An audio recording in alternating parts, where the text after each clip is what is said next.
El espíritu del mar. Relato basado en hechos reales. Escrito y adaptado por Álvaro Ramos. ¿Alguna vez han pasado la noche en el mar? Ya sea en alguna embarcación o en alguna playa virgen. Pasar la noche en algún lugar donde los únicos sonidos sean las olas del mar. El viento o tal vez algún animal nocturno que merodea por ahí. Los que lo hemos hecho sin duda sabemos que la experiencia es única. Ya sea acampando o conviviendo con amigos familiares sin que nadie te moleste. Luis es un hombre de poco más de 50 años, padre de familia y maestro jubilado. Él es originario de la ciudad y puerto de Alvarado en el estado de Veracruz. Ahí él creció y estudió hasta la preparatoria. La ciudad de Alvarado es conocida principalmente por su gente amable, llevadera y sumamente fiestera, pero además de eso es conocido por ser uno de los principales puertos pesqueros del estado. La mayoría de las familias de antaño viven de la pesca. Para la gente del lugar era común pasar el día pescando o arriba de una embarcación camaronera. Hacer deporte y enfiestar también era parte del día a día de la población, por lo cual es normal que existan una y mil historias sobre el lugar o su gente. Esta es la historia de Luis. Luis estudiaba la preparatoria en el Centro de Estudios Tecnológicos del Mar en su natal Alvarado, siempre ligado al mar y a la pesca en aquellas épocas durante las vacaciones de verano.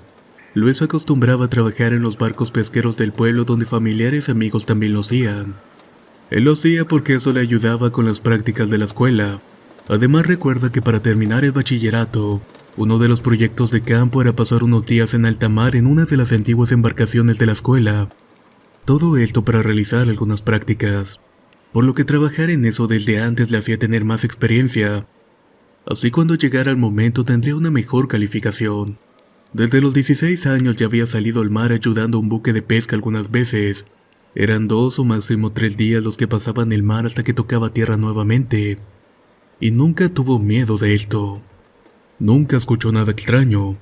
A pesar de que por las noches una de las actividades favoritas de los pescadores más grandes era contar extrañas historias sobre visiones en alta mar. Luis recuerda que cierto día alguien le avisó a un tío suyo que un barco camaronero iba a zarpar a pescar durante una semana y que iba a recorrer un área bastante grande. Abarcaría desde las costas de las playas conocidas como La Mancha hasta las aguas frente a la costa de un lugar llamado la Perla del Golfo. La paga era buena y llevaban comida y provisiones para 2 semanas. Además de eso les habían prometido que si juntaban la cantidad que la empresa pesquera requería, todo el excedente se lo podrían repartir entre los trabajadores. Ni lo pensamos, dijo Luis. Entonces él y 4 familiares embarcaron en esa aventura, sin saber que esas 7 noches en mar abierto las recordarían por el resto de sus vidas. Luis recuerda que las primeras noches fueron muy pesadas, era cuando más trabajo tenía. Le tocaba la pesca nocturna junto con otros compañeros, a las redes, cargar, lavar, limpiar, engrasar y todas las labores que se hacen durante la pesca son más pesadas con sueño y con frío. Con él estaba alguien que solo se le conocía como Picochulo, originario de una comunidad cercana al puerto de Alvarado y pescador de toda la vida. Picochulo era muy extraño en sus formas. Rezaba al mar todos los días y se arrodillaba frente al azul mar y le pedía perdón. Por lapsos su mirada se perdía. Durante la noche no dejaba de repetir frases como no nos lleves, solo queremos llevar pan a la casa, o no te veo pero sé que estás ahí. Algunos que lo conocían de más tiempo decían que el alcoholismo y su adicción al tiner lo tenían loco, que simplemente no le hicieran caso, pero Luis tenía 17 años. La curiosidad natural de un adolescente siempre sale a flote. Fue ya durante la segunda noche cuando mientras un descanso se acercó a Picochulo a preguntarle por qué repetía lo mismo una y otra vez. Y justamente cuando siempre le tocaba estar esperando las redes, el hombre solo veía y sonreía de una manera nerviosa. Mostraba su dentadura amarilla y faltosa de dientes, signos de que el hombre no había llevado una buena vida precisamente. Cuando veas lo que yo he visto también vas a estar igual que yo, flaco. Picochulo le contó a Luis que años atrás él trabajaba para una empresa pesquera, que regularmente salían al mar y al no ver mucha competencia volvían cargados de pescados y mariscos, que incluso en aquellos años se llegaban a ver delfines, toninas y otros animales grandes cerca de donde pescaban, pero que en uno de sus viajes algo pasó. Una noche mientras todos dormían la embarcación recibió un fuerte golpe, lo que hizo que el movimiento de la misma despertara a los tripulantes. La persona encargada de montar la guardia se había dormido y no vio nada. Cuando todos salieron a ver qué había pasado no vieron absolutamente nada. Las pocas luces del barco y las lámparas de auxilio no daban abasto. La oscuridad de la noche era inmensa y difícilmente verían qué clase de enorme animal los había golpeado, pero por el tamaño de la embarcación debía de ser algo muy grande. Esa noche decidieron quedarse despiertos 3 tripulantes más. Esperaban ver si podían ver algo. Tenían la esperanza de que fuera un animal lo suficientemente grande para darle caza y vender su carne. Uno de ellos era Picochulo. Él caminaba por la proa del barco con una lámpara de alcohol, cuando de repente vio a un hombre muy alto sentado con los pies colgándose al mar. Picochulo no lo había visto antes y conocía a todos los tripulantes, por lo que de inmediato sacó una navaja que portaba a la cintura y amenazó con hacerle daño si no saltaba al agua. Inmediatamente después el hombre saltó y se perdió en las oscuras aguas de esa noche sin luna. «¡Hombre al agua!», dice Picochulo, que gritó, pero nadie lo escuchó. De pronto escuché una voz detrás de mí que me dejó frío. Era una voz ronca que me decía: «¿Qué hacen en mis aguas sin mi permiso? ¿Acaso no saben que hay que pedir permiso para venir aquí?». Cuando Picochulo volteó a ver quién le hablaba, vio el rostro de una persona mayor con los ojos encendidos y una larga cabellera. Usaba un sombrero y en la mano derecha tenía una bolsa de manta que parecía pesar bastante. El hombre le ordenó tomar la bolsa.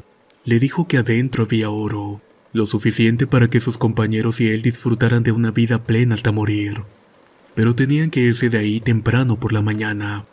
Picochulo tomó la bolsa y el hombre caminó por la borda y se aventó al mar. Asustado, Picochulo revisó la bolsa y efectivamente había oro en su interior. Corrió rápido a contarle lo sucedido a los otros 2 compañeros, pero estos no le creían. Le pedían ver la bolsa y el oro que según contenía. Picochulo hizo despertar a todos. Le contó al capitán del barco lo que había pasado y la advertencia que había recibido de aquel hombre que él decía que era el mismísimo diablo. Al terminar de hablar, el capitán se negó rotundamente a volver a tierra. Exigió ver la bolsa para corroborar que fuera verdad su historia, pero al vaciar la bolsa frente a todos no había más que restos humanos. Todos en la embarcación comenzaron a ver a Picochulo con desdén. Pensaba que era una especie de loco aficionado a la brujería o que quería hacerles algo, pues andar cargando con restos humanos no era para nada normal. El barco siguió en el mar 2 días más y Picochulo seguía viendo al hombre aquel, pero esta vez solo le hablaba para recordarle que había tomado una mala decisión. La última noche antes de volver no durmieron. Escuchaban lamentos que se confundían con el viento y golpes en las paredes del barco. La cadena de una de las anclas se rompió sin razón alguna, e incluso una parte del pescado que tenían en el refrigerador se había echado a perder aún estando casi congelado. Dentro de los pescados habían gusanos de tierra y lombrices, cosa que no debería pasar porque los peces no comen eso. A partir de eso no volvieron a buscar a Picochulo para ese tipo de trabajos. Se terminó refugiando en el alcoholismo y solamente pescaba para sobrevivir. Su mujer tenía que salir a trabajar para poder mantener a sus 3 hijos. La gente decía que le había llevado una maldición a ese barco y por eso nadie le daba trabajo. Hasta esa vez que urgidos de gente lo aceptaron en el barco. Luis cuenta que la historia de Picochulo y la manera en la que la contaba el borrachino era muy creíble. Era muy raro que nadie hubiera escuchado esa historia antes, cuando se supone que todos eran pescadores, y que no tenía más de 5 años de haber sucedido. Por esa razón no le tomó mucha importancia y le siguió el juego. Era la 3ª noche y a Luis le tocaba estar al pendiente de las redes. Eran tal vez las 5 de la tarde, y el sol comenzaba a tomar esa tonalidad rojiza como de color granadina. Les urgía sacar las redes para ver qué tanto habían pescado y refrigerar antes de que saliera la siguiente red, cuando de pronto una fuerte ráfaga de viento hizo mover uno de los brazos mecánicos que sujetaban las redes, y perdieron todo el pescado que habían logrado capturar.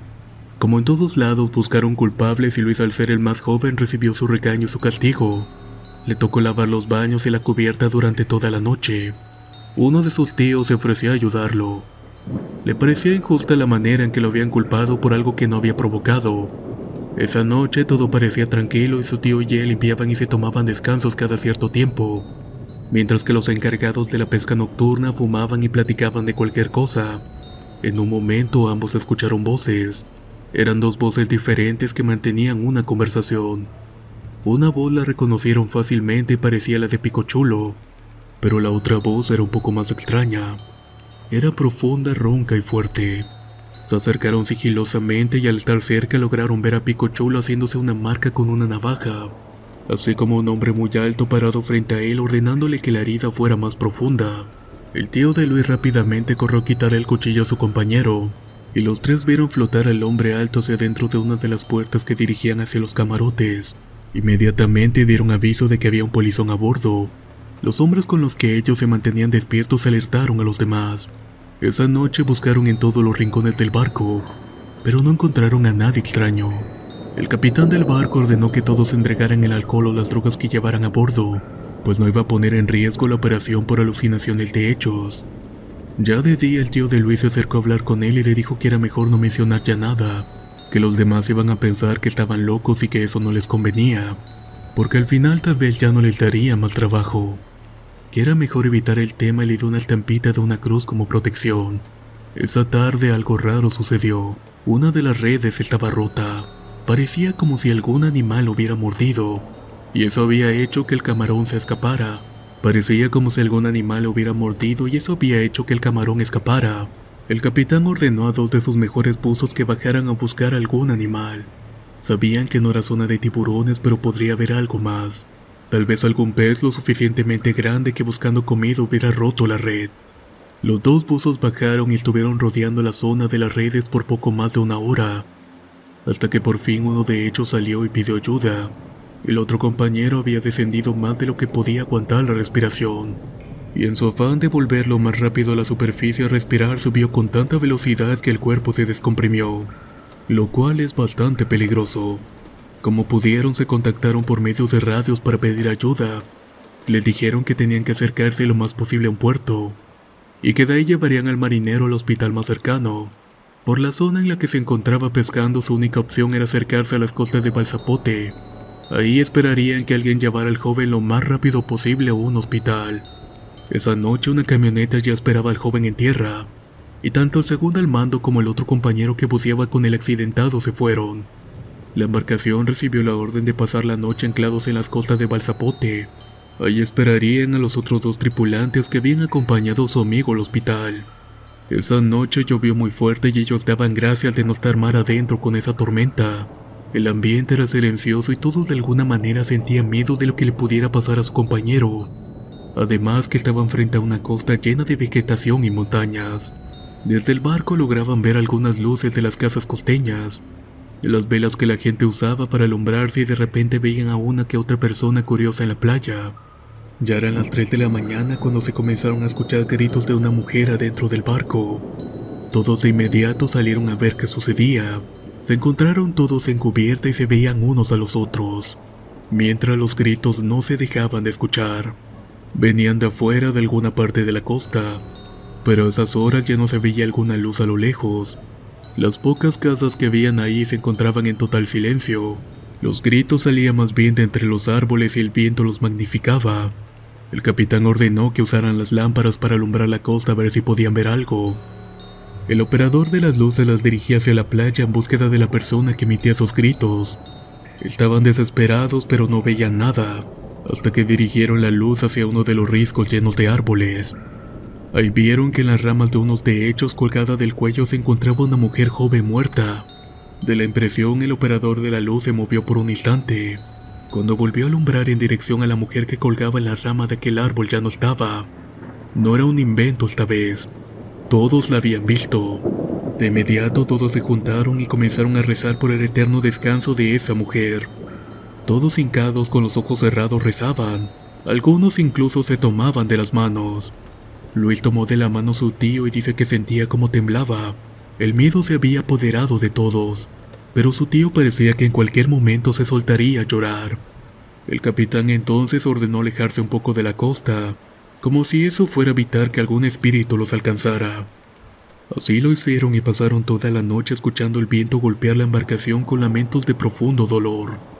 A la mañana siguiente decidieron seguir pescando porque tenían el tiempo encima, y por una u otra circunstancia no habían llegado ni a la mitad de camarones y pescado que se habían puesto como meta. Todos en la embarcación lucían muy cansados y apenas se habían dormido unas horas.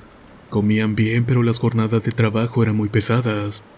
Había que recuperar el tiempo perdido y conseguir el producto que se habían propuesto llevar al varado. Ya era la quinta noche y la tripulación estaba a la expectativa de qué sucedería esa noche. Nadie quería dormir. Decían que si algo pasaba tenían que estar todos juntos, apoyando a los que tenían que estar al pendiente de la pesca nocturna. Esa noche la pesca era buena y toda la madrugada estuvieron sacando grandes cargamentos de camarón. Eso hizo que las mentes de todos se mantuvieran ocupadas y pudieran pasar la noche sin problemas. Luis a estas alturas ya contaba las horas para volver a casa. El viaje y las experiencias que había tenido no había sido lo que esperaba. Lo tenían temeroso, nervioso y muy agotado, pero aguantaba porque sabía que la paga sería buena. Ya era la última noche y al otro día solo pescarían hasta el mediodía, y como durante esos días ya se habían acercado a las costas de Alvarado, por la tarde-noche ya estarían en casa descargando el producto. El ánimo había mejorado y parecía que nada de lo anterior había sucedido. Esa noche todos tenían permiso de tomar aguardiente y cenar bien, pues habían que terminarse todo lo que habían llevado de provisiones. La mayoría era de buen tomar y de buen comer, por lo que llegó una hora en que casi todos estaban borrachos excepto los más jóvenes, así como alguno que otro abstenio de la tripulación. Entre los que se encontraban más borrachos estaba Picochulo, que en un momento de tranquilidad comenzó a reír frenéticamente. Solo se carcajeaba pero no decía palabra alguna. Al inicio a los demás les parecía gracioso, pero al ver que no dejaba de reír, uno de ellos lo tomó del brazo y le dijo que se callara, que ya no era gracioso lo que estaba haciendo. Luis cuenta que Picochulo les dijo lo que había sucedido unos años antes, ese evento por el cual todos lo tachaban de loco. Fue un encuentro con un espíritu que vive en el mar, que castiga a los pescadores que no respetan sus aguas, y que de alguna u otra manera él se cobra con lo que le quitan, que por años se la pasó robándole a los piratas que guardaban tesoros en esas costas, y de esa vez que les ofreció oro para que dejaran de pescar en sus aguas, pero que los demás no habían aceptado y por eso el oro se había convertido en huesos, menos una pieza de oro. Picochulo sacó de entre su playera una cadena que llevaba en el cuello y mostró un pedazo de oro. Era pequeño y sin forma definida. Parecía ser parte de alguna moneda de alguna pieza de oro más grande. Según él fue lo único que le dio a cambio de no matarlo, y que los 7 tripulantes que no habían creído su historia los había ido matando poco a poco. El último era Mario, quien era ayudante de cocinero en aquel viaje, y el cual tampoco había creído la historia a Picochulo. Y Mario era el buzo que había sufrido la descompresión en ese viaje. Pascual, el primo hermano de Mario, se le fue encima a Pico y comenzó a golpearlo enfrente de todos. Enojado le gritaba que no se metiera con su primo, que si algo le pasaba él lo iba a matar con sus propias manos. Los demás detuvieron a Pascual mientras que Pico solo pedía perdón. Le decía que no era su culpa, que era el hombre del mar que se quería cobrar venganza. Después de ese evento, Luis y otro amigo llevaron a Picochulo a dormir. No solo estaba muy borracho, también había sido muy golpeado por Pascual.